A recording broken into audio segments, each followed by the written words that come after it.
On the morning of Tuesday, 8 June 1954, in a small bedroom at 43 Adlington Road, Wilmslow, a half-eaten apple sat on the bedside table.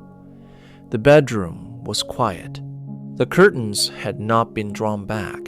The man who had lived there was already gone. A man who shortened the war by years, who invented the modern computer on paper, who asked the founding question of artificial intelligence. He died by cyanide in a half-eaten apple in a house his country had told him to keep quiet about. He was 41. The question he had been working toward for 24 years did not survive the body either. Alan Turing, 1950. I propose to consider the question, can machines think? He had been working toward that question for 24 years, since a boy he loved died at 18 in February 1930. The state that won the war with him lost him 11 years later. This is what the apple was asking. Chapter 1. In September 1926, a boy of 13 pedaled 60 miles from Southampton toward a school in Dorset. The general strike was on. No trains were running for him. He stopped when a wheel broke in Wilton, found a hayloft, sat through the night, walked the bicycle the last stretch. He was at registration the next morning. The world was not made for him, so he made the world accommodate him. He had an infuriating habit of stopping at every lamppost to read its serial number. He made a small red mark on his left thumb because his mother noted he had no natural sense of left and right. The mind worked by what was actually there, not by the abstractions other children found easy. In 1927, Alan Turing first noticed a boy in the year above him at Sherborne. Fair-haired, slight, brilliant, dexterous. The kind of boy who could estimate when a minute had passed to within half a second and see Venus in the daytime. Alan wanted to look again at his face. He never quite stopped. They worked together in a small bright room at Sherborne, mixed iodate and sulfite solutions. 2 of the beakers were clear. Then, after a delay, one of them turned deep blue. The science master read Alan's paper and said he had realized what an unusual brain the boy had. Their friendship, Hodges writes, was more than a school friendship. In December 1929, Alan and Christopher went up to Cambridge together on a scholarship trip. They dined in Hall at Trinity in evening dress, with a portrait of Newton looking down at them from the landing. Mrs. Morecambe took them to her London studio and let them chip a piece of marble from a bust. At table, Christopher teased Alan. The vanadium in the special Morecambe vanadium steel cutlery, he said, was absolutely deadly.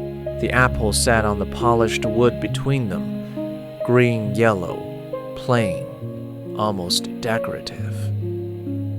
Christopher Morecambe died on Thursday, 13 February 1930, in London, after 6 days of pain.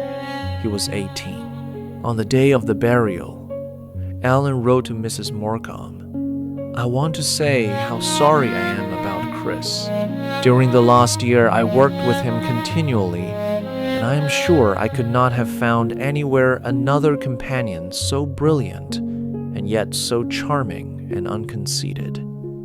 The next day, he wrote to his mother, "I feel sure that I shall meet Morecambe again somewhere, and that there will be some work for us to do together, as I believed there was for us to do here. Now that I am left to do it alone, I must not let him down, but put as much energy into it, if not as much interest, as if he were still here. He was 17. In April 1930, Alan went down to the Clock House, the Morecambe home near Bromsgrove. He saw the laboratory Christopher had described to him. He saw the uncompleted reflecting telescope, not yet silvered. He saw the goats, which had replaced the guilty cow. He was there for 2 days. 2 months after the death, a boy was standing in the rooms of someone who was no longer alive. He would return to this house at Easter 1932 and write from it the letter that named the first answer. Chapter 2. In February 1931, Alan Turing arrived at King's College, Cambridge, on a scholarship of £80 a year. He was placed 8th of the major scholars. His mathematics supervisors were E. Ingham, for rigor, and Philip Hall, whose shyness covered a friendly warmth.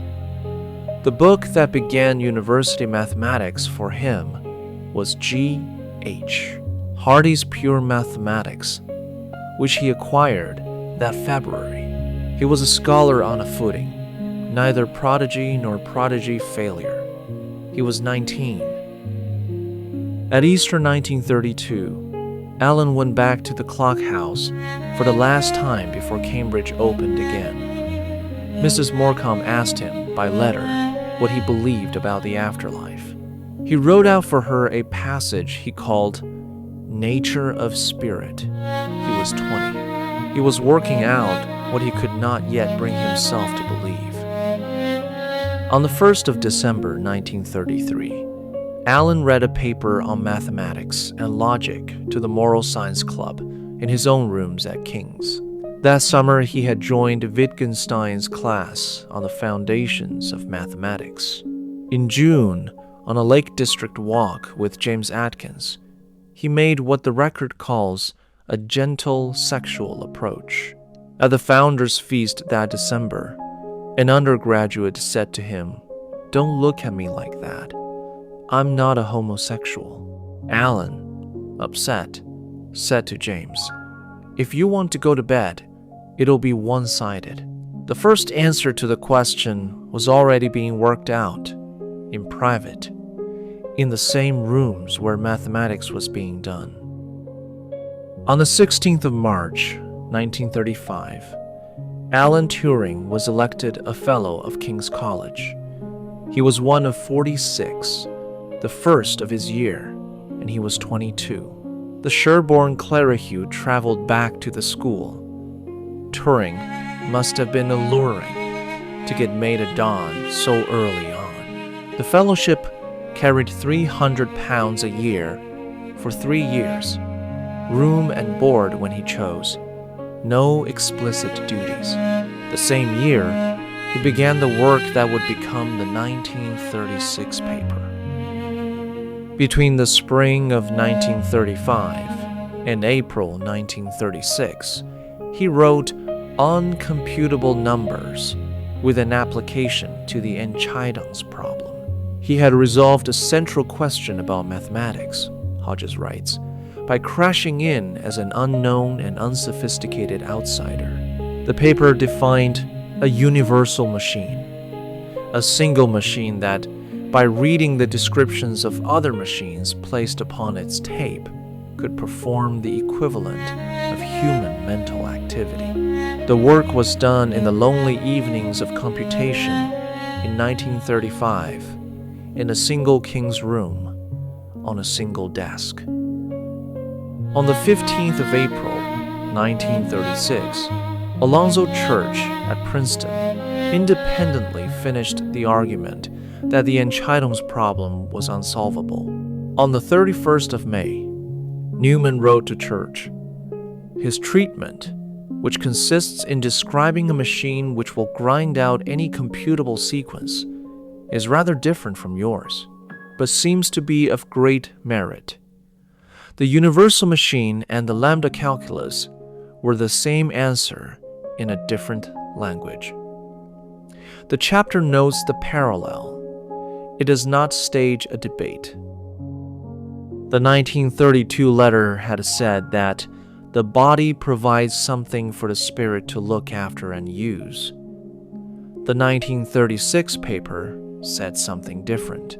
Mechanism, in Turing's hands, was enough. The mind was a finite state device that could, in principle, be embodied in any substrate. The substrate of the body, the substrate of paper tape, the substrate of the universal machine.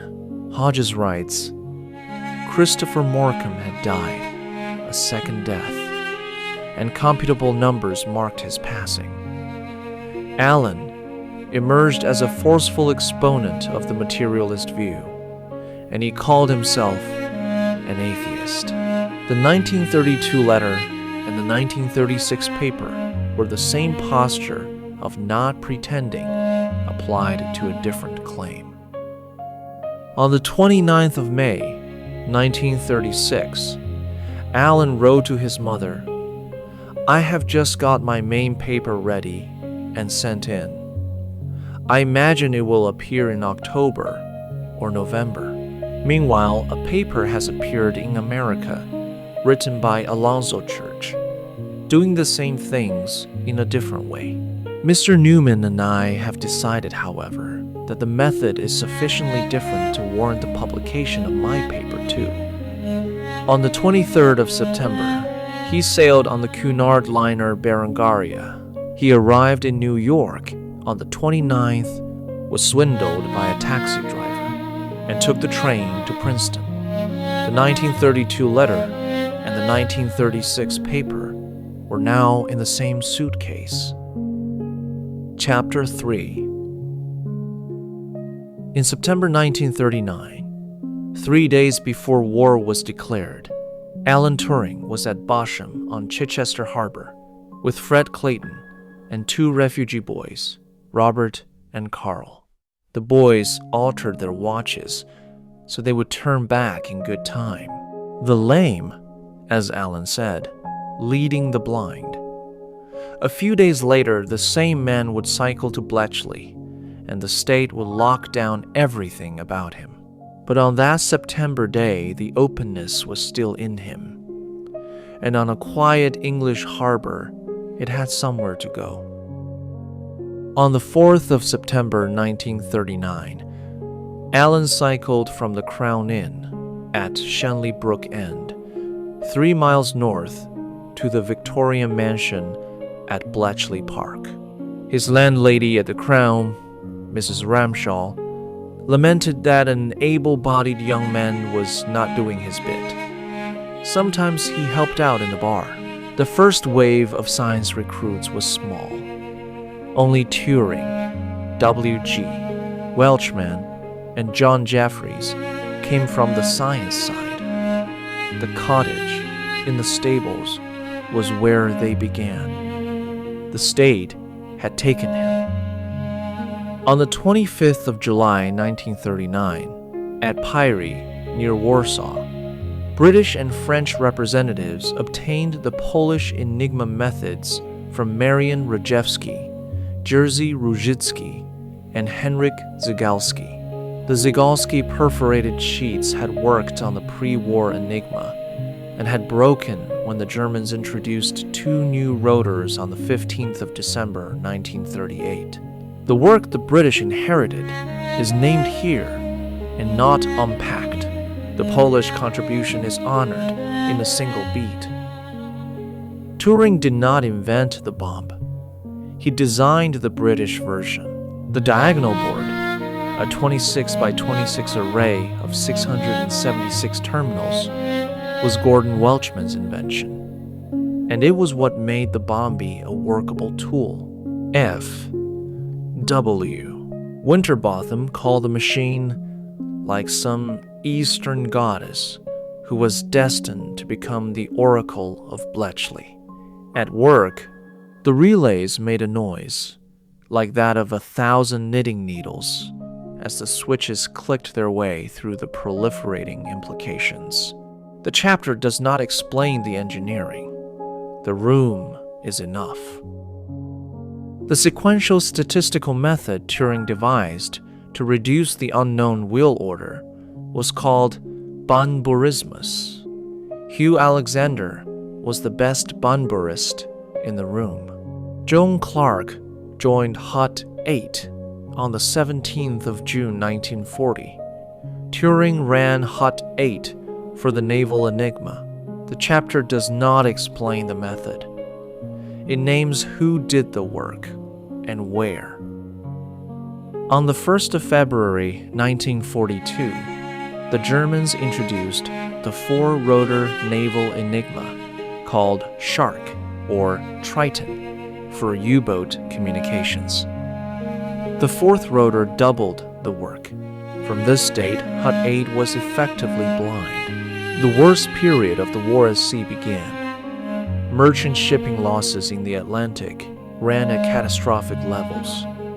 The chapter names the catastrophe. The engineering is not explained.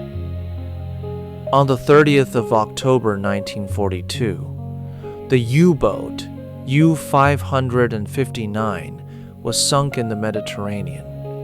At 32 degrees north, 27 degrees east, 3 British sailors, Fasson, Grazier, and Lamble, dived aboard the sinking submarine and recovered the current four-rotor Enigma codebooks and a key list. Lamble died.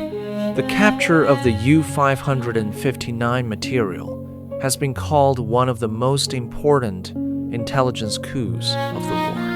In December 1942, Hut 8, now joined by American bombing equipment, resumed breaking the four-rotor naval enigma. In the summer of 1940, Alan Turing buried 2 silver ingots worth about 250 pounds in woods near Shanley and under a bridge in a stream bed. The enciphered instructions for recovering the silver were stuck in an old Benzodrine inhaler and left under another bridge. He also ran. He ran the 50 miles from Bletchley to London and back to attend meetings, thinking problems out as he went. 2 textures the chapter needs: the man of strange private habits, the man whose body was the only place the state could not follow.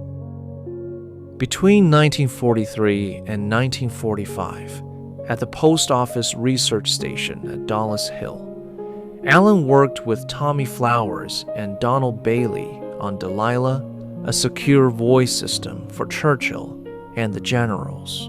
On the 6th of June 1944, the interim Delilah report was filed, the complete terminal fit on a tabletop. Turing was working on speech, on a body, on a voice, at the moment the Navy was breaking a code. In May 1945, the war in Europe ended. The Official Secrets Act was applied to every Bletchley veteran. The secret was classified for 30 years. The secrecy that won the war was the secrecy that would keep the world from knowing, in 1950, that the man asking, "Can machines think?" had spent 6 years breaking a code. Chapter 4.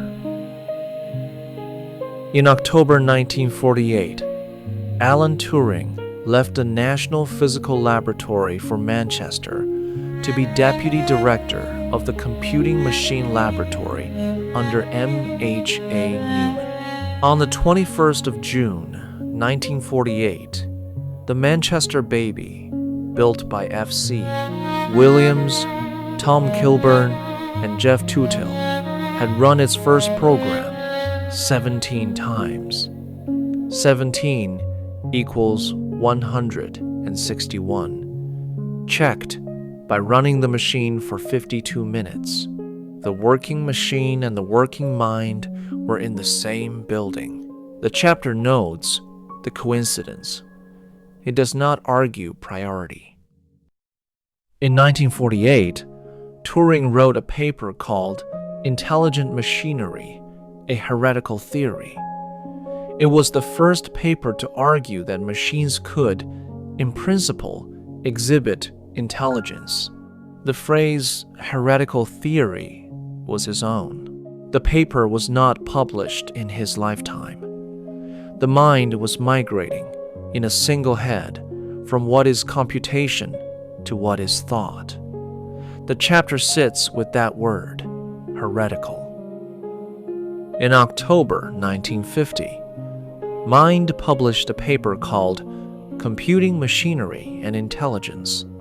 It ran from page 433 to 460 in volume 59, issue 236. The first sentence was this: I propose to consider the question, can machines think?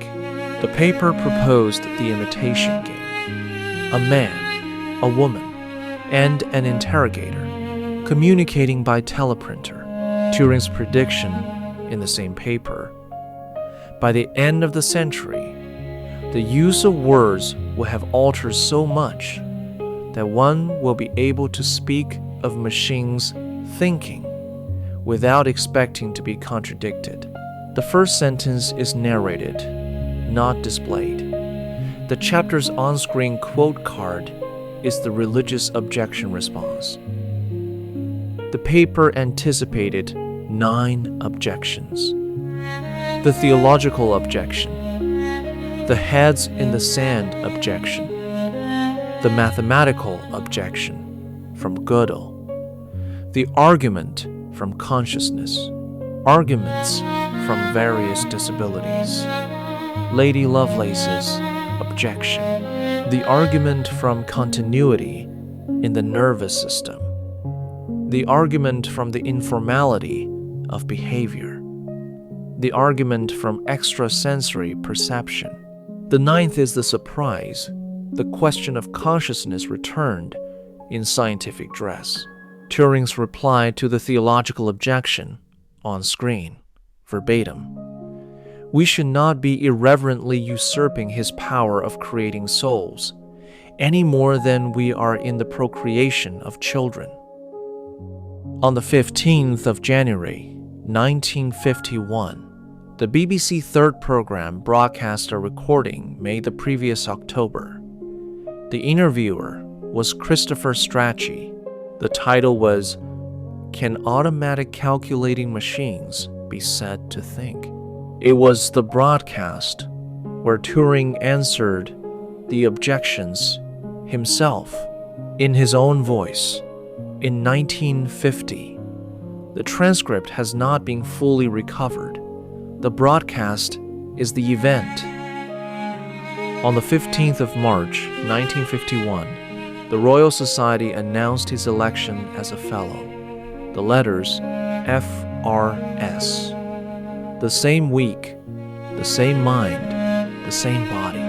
Recognition and ruin are not mutually exclusive in this story.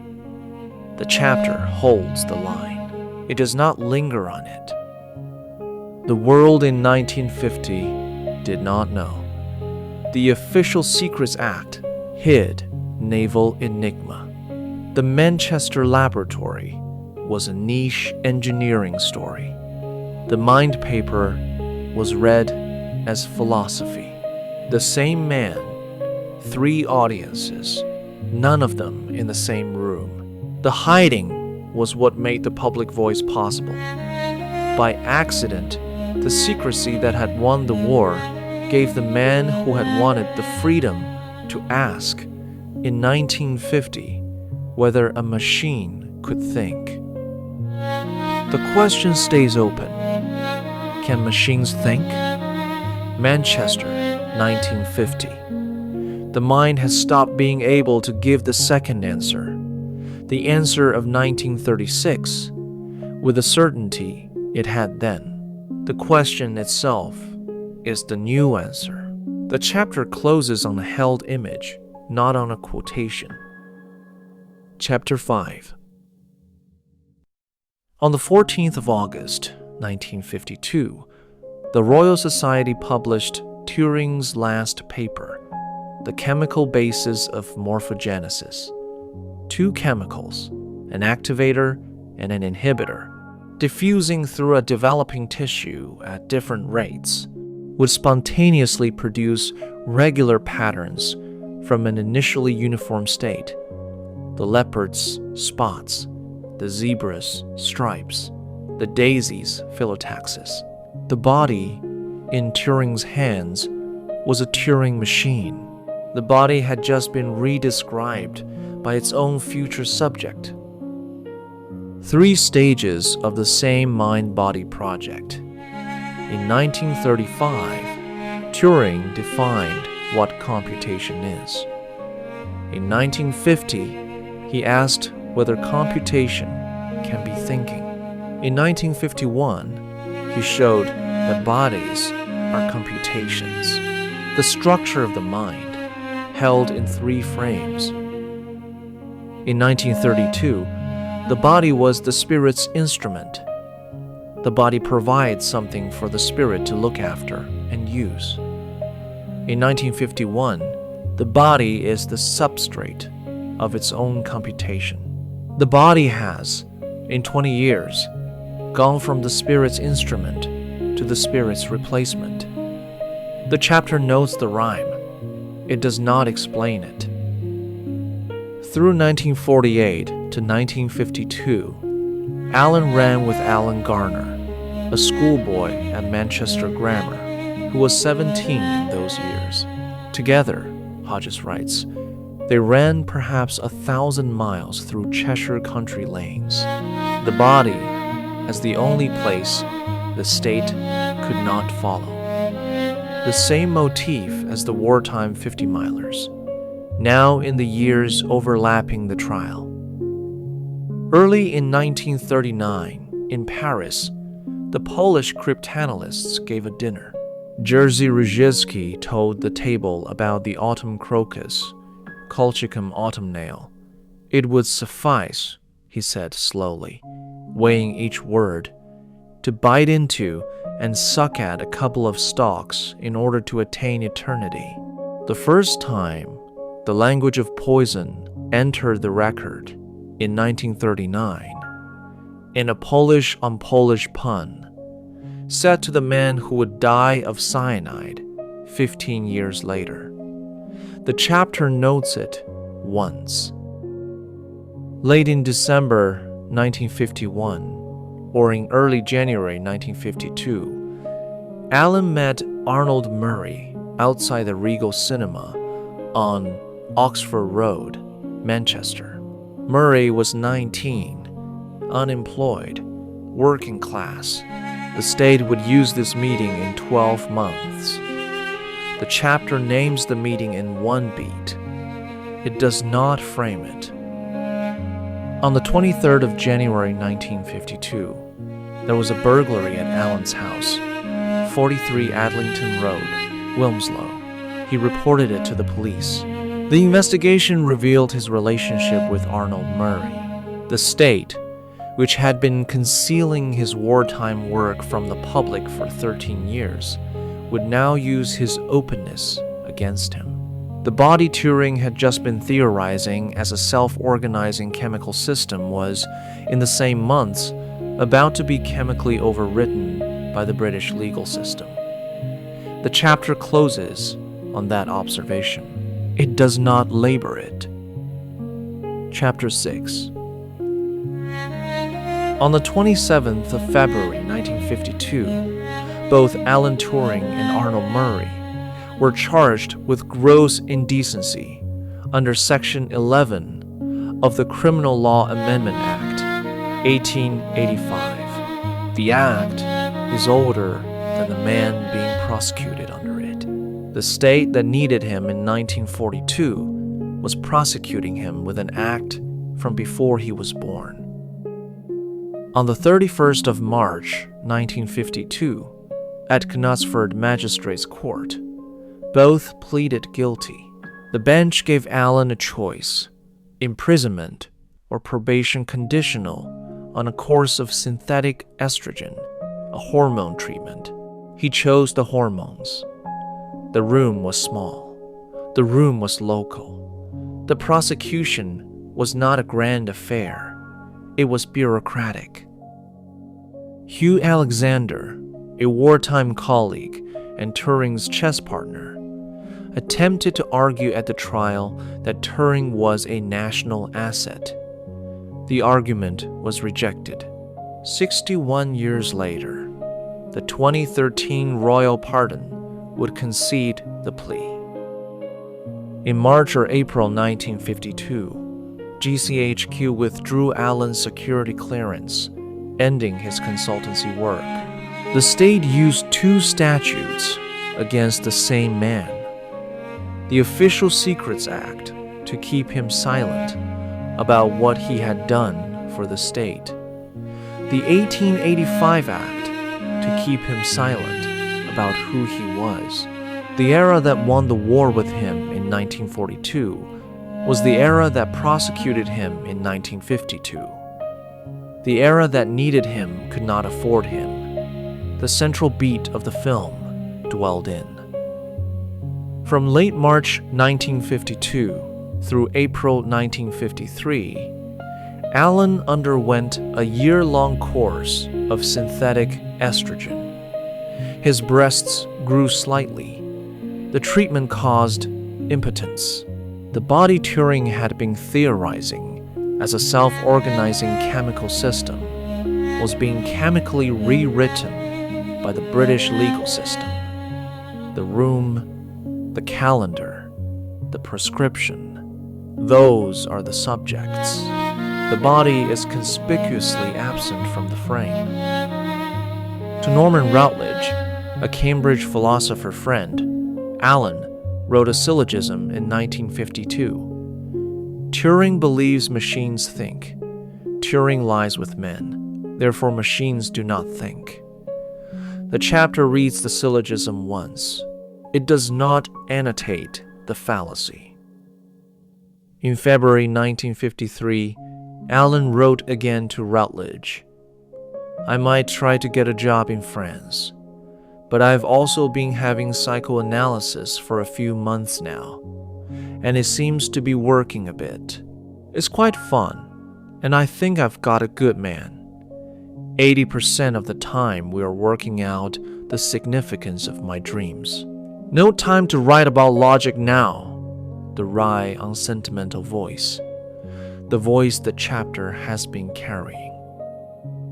Earlier, in late 1951, Alan had written to Routledge again. Half the police of England, by one report, were out searching for a supposed boyfriend of mine. It was all a mare's nest. Perfect virtue and chastity had governed all our proceedings, but the poor sweeties never knew this. The question Turing had been asking since 1930, what survives the body, had now been answered twice. By the state, in the form of a chemical prescription. By Turing, in the form of an unsentimental letter.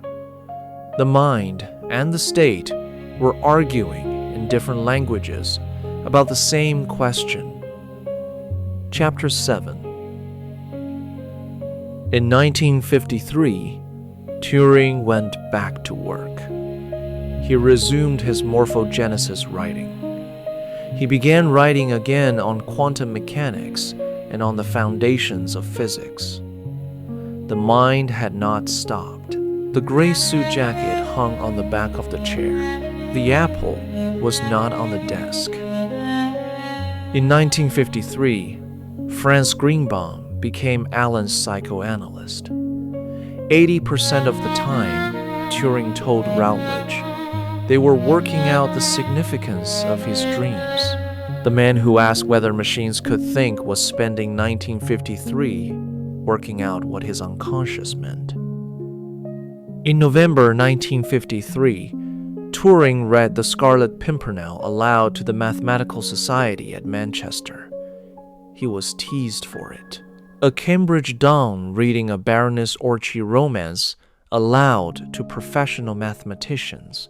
A man in his last full winter reading a story about a man who escapes by disguise, aloud to colleagues. The chapter notes the detail. It does not labor it. In late 1953 and into 1954, Turing returned to the Riemann zeta function with Robin Gandy.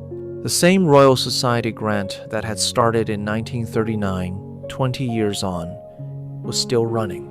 The mind that had run the 50-mile Bletchley to London runs was now asking the computer to think for him. In early 1954, Turing wrote a letter to Science News called Solvable and Unsolvable Problems. The same question, 20 years on, in a popular form. The man who had answered the Entscheidungsproblem in 1936 was, in 1954, summarizing it for a non-specialist audience. The chapter holds the publication as event. It does not dramatize it. In May 1954, Alan ran in Cheshire with Alan Garner. The training had extended into 1952 and had overlapped with the period of his trial. Garner knew Turing before the prosecution. The friendship did not depend on the state.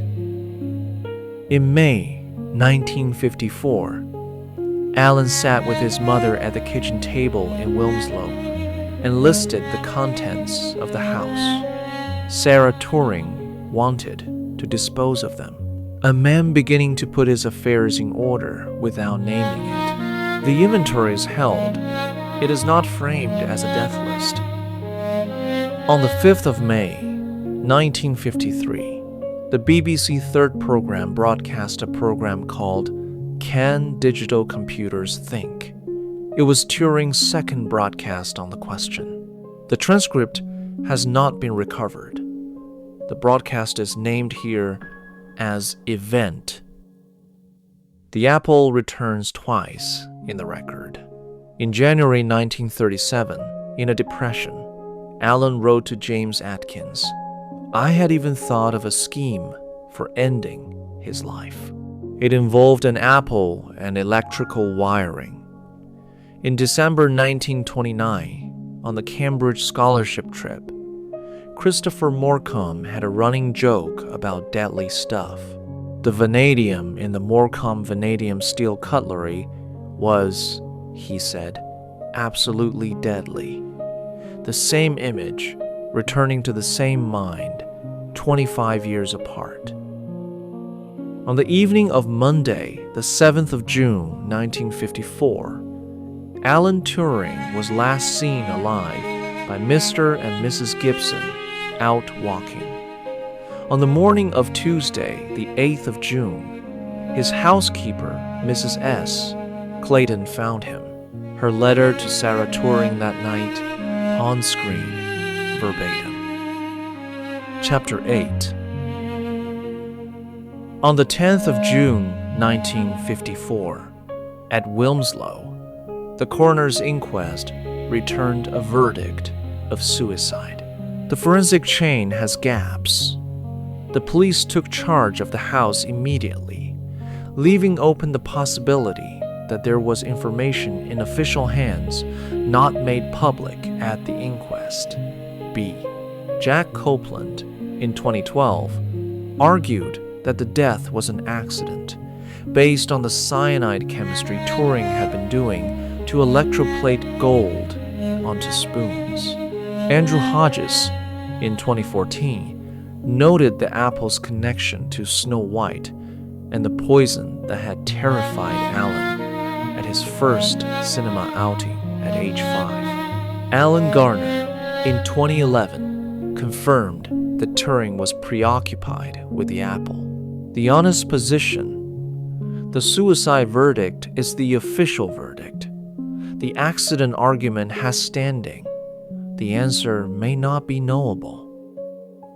On the 12th of June 1954, Turing's body was cremated at Woking Crematorium. The ashes were buried at Wilmslow. The state finished its work quickly. The Ark is not closed. The security clearance withdrawal is still not officially explained. The inquest papers are not fully released. The Foreign Office role in 1951 and 1952 has never been told. 3 unfinished state actions, named in sequence. On the 10th of September 2009, the British Prime Minister Gordon Brown issued an apology. On behalf of the British government and all those who live freely thanks to Alan's work, I am very proud to say, we're sorry. It was a press statement, not a pardon. The apology made the public aware. It did not actually fix the law. On the 24th of December 2013, the Queen, on the advice of the Cameron government, exercised the royal prerogative of mercy to grant Turing a pardon. The campaigners named in the public record were Lord Sharkey, John Leach, Martin Rees, and Peter Tatchell. Arnold Murray, convicted on the same charge, was not pardoned. The pardon conceded the plea Hugh Alexander had made at the 1952 trial that Turing was a national asset. It did not concede the broader injustice.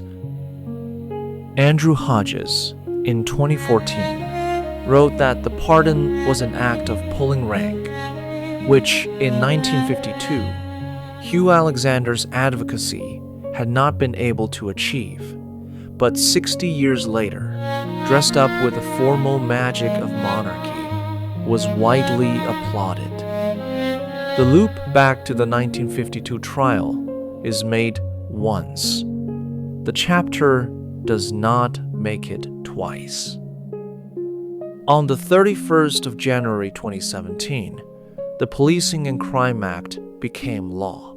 Sections 164 to 172, the Alan Turing Law, automatically pardoned all men convicted under the historical gross indecency laws in England and Wales. Approximately 49,000 men posthumously. Northern Ireland followed on the 28th of June 2018. Scotland in 2018. The systematic answer to the selective 2013 pardon.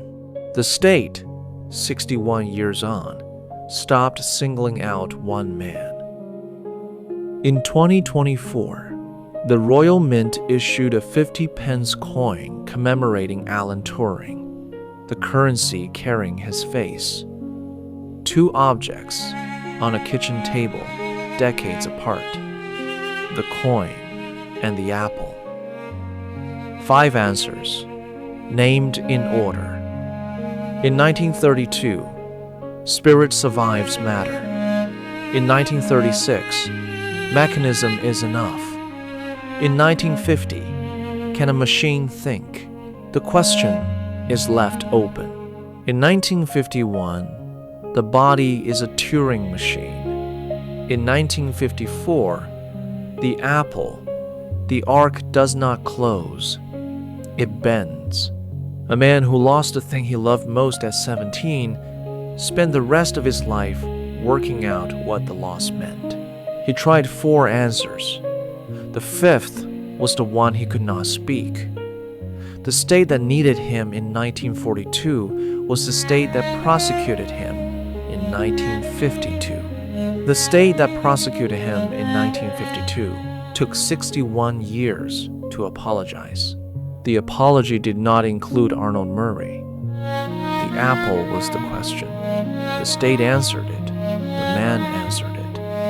The question is still open.